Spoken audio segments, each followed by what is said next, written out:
PM Modi ने Arctic में रूस के साथ साझेदारी पर दिया जोर, यूक्रेन संकट पर गिनाई चिंताएं। पीएम मोदी ने कहा, यूक्रेन संघर्ष की शुरुआत से ही हमने रणनीति और संवाद का मार्ग अपनाने की आवश्यकता पर जोर दिया है। हम इस संघर्ष को समाप्त करने के लिए सभी शांतिपूर्ण प्रयासों का समर्थन करते हैं। प्रधानमंत्री नरेंद्र मोदी ने बुधवार को रूस के व्लादिवोस्तोक में आयोजित 7वें ईस्टर्न इकोनॉमिक फोरम को वर्चुअल रूप से संबोधित किया। इस मौके पर पीएम मोदी ने कहा, इसी महीने व्लादिवोस्तोक में भारत के दूतावास की स्थापना के 30 वर्ष पूरे हो रहे हैं। उन्होंने कहा, यहां पर दूतावास खोलने वाला पहला देश भारत ही था। पीएम मोदी ने कहा, 2019 में मुझे इस फोरम में हिस्सा लेने का मौका मिला था। उस समय हमने भारत की एक्ट ईस्ट नीति की घोषणा की थी। उन्होंने कहा, इसके परिणाम स्वरूप रशियन फॉर ईस्ट के साथ विभिन्न क्षेत्रों में भारत का सहयोग बढ़ा है।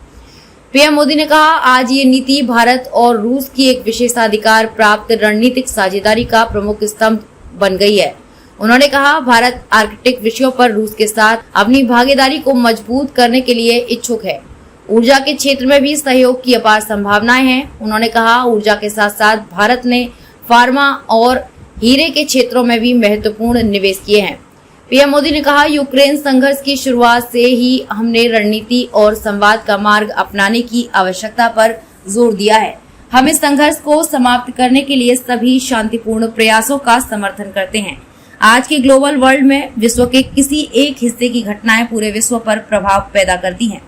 यूक्रेन संघर्ष और कोविड महामारी से ग्लोबल सप्लाई चेन पर बड़ा असर पड़ा है। खाद्यान्न, ईंधन और उर्वरक की कमी विकासशील देशों के लिए बड़ी चिंता के विषय हैं।